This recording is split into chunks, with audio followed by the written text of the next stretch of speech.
Thank you for joining us tonight for our team coverage of Georgia's primary election. Polling places across our region closing at 7 p.m. That's in about an hour. We want you to remember, if you are in line, you can still vote, and you should vote because there are some big races on the ballot. One of the most hotly contested, the GOP Senate primary. Whoever wins will take on Democratic incumbent Senator Jon Ossoff this fall. And WSAV's Sarah Smith is following this race closely for us. She joins us live from Jackson, Georgia, with a closer look at one of the current lawmakers' campaigns. Yeah, we're right outside Representative Mike Collins' watch party. They're still setting up inside, so we're not able to walk in, but we will be live from 10 and 11 inside the watch party. Some people are still showing up, and a little bit of setup is still happening out here. But listen, Collins of Georgia's 10th district has campaigned on a promise that he's Georgia's conservative workhorse, and he's going up against Kemp-endorsed Derek Dooley, Representative Buddy Carter. Those are candidates of note. Now, Collins has been serving in the 10th congressional district since 2023. The 58-year-old has decades of experience as an entrepreneur with his trucking business. He's known for backing Trump's policies and supporting veterans and business owners and creating the Laken-Riley Act. WSAV was there at previous campaign stops where Collins outlined some of his accomplishments in Congress. Delivered, not just for the people of Georgia, but for this entire country, especially with that Laken-Riley Act. It has made the country and the people of this state much safer. Right here, Savannah and Brunswick, the reason that those ports got the money that they did is because I chair the subcommittee, and I went down there to Brunswick and met with the Army Corps of Engineers. Now, several polls show that this race could be close and could move to a runoff in June. We'll have Mike Collins' reaction to the results coming up tonight live at 10 and 11. But for now, live in Jackson, I'm Sarah Smith, WSAV News 3 on your side. Sarah, thank you. The Peach State will soon have a new governor, one of the key races in this year's primary.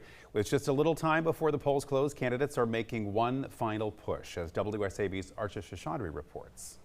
Georgia's gubernatorial race is one of the most watched races this primary election season. On the Democratic side, we have former Atlanta Mayor Keisha Lance Bottoms, former Republican Lieutenant Governor Jeff Duncan, former state senator and school board member Jason Estevez, and DeKalb County CEO and former Labor Commissioner Michael Thurman. I'm tested, proven, and ready to serve. On day one, I'll declare an affordability crisis in Georgia. We'll cut the sales tax in half. We'll create a shared equity fund to help first-time homeowners get into homes. We will provide more scholarships for child care so that more working families, particularly young working families, can afford the child care.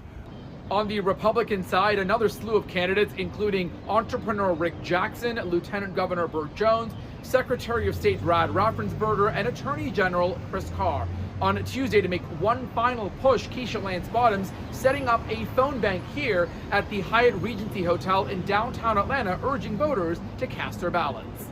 My plan is to run for 2 terms, plain and simple, but right now I've got to win the primary and then win in November. So to even have some in-depth conversation about that, I think is getting ahead of our skis. What we have before us today is an election to win the primary, but that's my plan, to run for 2 terms as governor of this state. Now, because this is a highly competitive race on both sides of the political spectrum, likely the races are going to a runoff on June 16th, with the top 2 candidates heading into that June 16th runoff, unless a candidate can secure one more than 50% of the vote.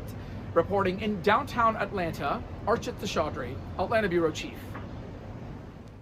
Another big race we're following is for the 1st Congressional District seat. Long list of Republican candidates going head-to-head tonight for that seat. One which is Pat Farrell from Chatham County. WSAV's Isley Herschel is live at the Chatham County Board of Elections to tell us more now on how he's feeling leading up to the polls closing tonight.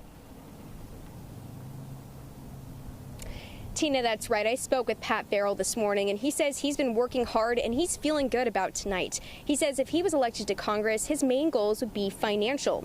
He would want to reduce the cost of fuel, reduce the cost of food and other living expenses, and give the district a more balanced budget. One main thing he made clear to me is how his time serving as one of Chatham County's commissioners will help him if he was elected. I understand how local, state, and federal government have to work together, and are lanes, but there's a lot of overlap, and I understand how that works, especially with funding, big projects like roads, bridges. He added that he respects the process of voting as a whole, and he's looking forward to the results tonight. Live in Chatham County, Isley Herschel, WSAV News 3, on your side. Isley, thank you. Republican candidate Jim Kingston is also fighting for the seat in Congress, hoping to follow in his father's footsteps. WSAV's Jillian Coles joins us now with why he thinks he is best for the job.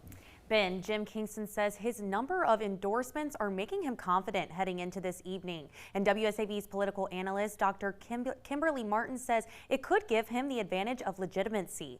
Dr. Martin says Kingston's father, former District 1 U.S. Representative Jack Kingston, left a positive legacy for his son, making Jim Kingston recognizable to voters. He says his endorsements, including the stamp of approval from President Donald Trump, puts him in the best position tonight. His campaign has promoted him as being deeply rooted in Georgia's values and for the next generation of conservative leadership.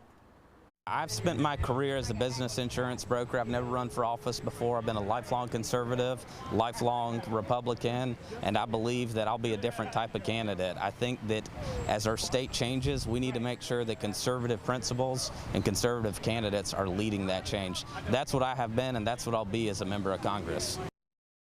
Kingston tells me if he's elected, he's prepared to make change, like lowering taxes, securing the border, and rebuilding the military by investing in troops. Jillian Coles, WSAV News 3, on your side. Thank you, Jillian. Now to the Democratic side. Amanda Hollowell is one of several candidates running for the District 1 seat. WSAV's Nakaya Harris is joining us live from Hollowell's watch party in Midtown to tell us what's happening there. Now, supporters are expected to start arriving here really soon as Hollowell prepares to spend her election night here at the Bar and Grill as votes begin to roll in. Now, Hollowell says her campaign has focused directly on conversations across the 15 counties in her district. She says that approach helped her better understand the different needs of both coastal and rural communities. She also says her goal has been to bring stronger representation for Southeast Georgia to Congress. She says those experiences have her prepared for a seat in Washington. I'm very confident. I've been making the calls, doing the canvassing, sending out the postcards, as well as, just in general text messages to so many people in this district. And so I do believe I'm a front runner for the seat. And she says tonight is about seeing how voters responded to that message. Again, I will be at her watch party, so stay tuned to News 3 at 10 and 11. Reporting here in Savannah, Nakaya Harris, WSAV News 3, on your side. Nakaya, thank you.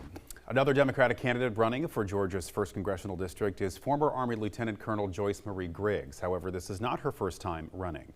Most recently, Griggs ran in 2022, but did not make it past the primary. Today, she sat down with WSAV to talk about how things are different this time around, saying she has become more accessible to voters and had conversations with people who live and work in the district. And with less than an hour to vote, she says she is staying optimistic ahead of tonight. Energy is still high. We're still fired up and we're ready to go. Okay, so we're excited. And I think we're mobilizing newer people, more people, because they're excited, because they see a fighter. They see a winner. They see somebody that will go to bat for them at all costs.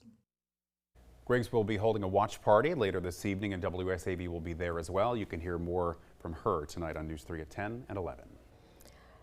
Continuing coverage now, our local 3 candidates facing off for Georgia State House of Representatives District 165 seat. That district covers portions of East Side Savannah and Thunderbolt. Representative Edna Jackson is not running for another term, leaving the door open for 3 new candidates. One of them is local businessman and owner of M. Green Productions. His name is Myquan Green. Green tells WSAV he is running to represent those who may be struggling in the district.